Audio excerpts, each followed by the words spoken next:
Surah An-Naml, yang diterjemahkan menjadi semut dalam bahasa Inggris, adalah surat ke-27 dari Al-Quran. Surah ini membahas berbagai tema, antara lain konsep Rasul, akibat kekafiran, kisah para nabi masa lalu, pentingnya syukur, dan tanda-tanda ciptaan Allah.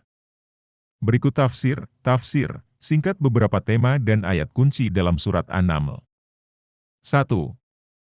Konsep para Rasul. Surat An-Naml menonjolkan konsep para Rasul, Nabi, yang diutus Allah Subhanahu wa Ta'ala untuk menyampaikan hidayahnya kepada umat manusia. Ayat ini menekankan bahwa peran Rasul adalah mengajak manusia untuk beribadah hanya kepada Allah dan mengikuti petunjuknya. 2. Akibat ketidakpercayaan.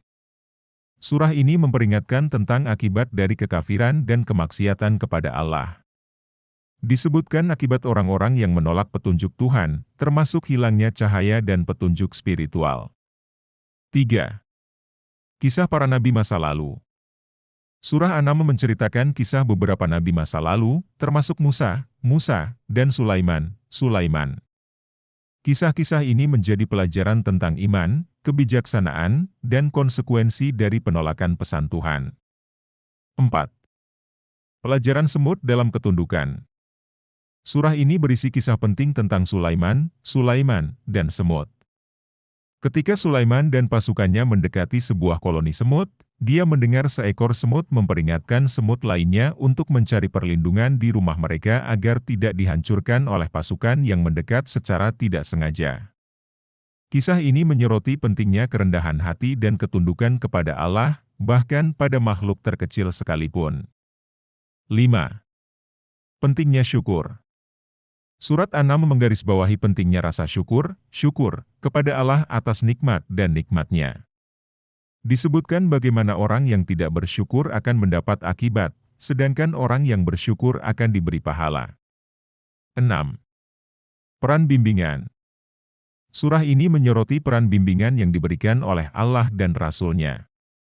Ini menyerukan kepada orang-orang beriman untuk mengikuti bimbingan dan ajaran para rasul untuk menjalani kehidupan yang benar dan memuaskan. 7. Kekuasaan dan tanda-tanda Allah. Surat An-Naml menekankan kekuasaan dan kedaulatan Allah. Mengajak manusia untuk merenungkan tanda-tanda ciptaan Allah di langit dan bumi, seperti gunung, sungai, dan binatang, sebagai bukti keberadaan dan daya ciptanya. 8. Pentingnya iman dan sholat. Surah ini menggarisbawahi pentingnya iman, dan beribadah kepada Allah. Hal ini mendorong orang-orang yang beriman untuk tetap teguh dalam keimanan dan ketakwaannya kepada Allah, termasuk menjalankan sholat. Secara ringkas, Surah An-Naml memuat tema-tema terkait konsep Rasul, akibat kekafiran, kisah para nabi terdahulu, pentingnya bersyukur, dan tanda-tanda ciptaan Allah. Ini berfungsi sebagai pengingat akan bimbingan ilahi yang diberikan oleh Allah melalui para rasul-Nya dan perlunya iman, rasa syukur, dan ketundukan pada kehendak-Nya.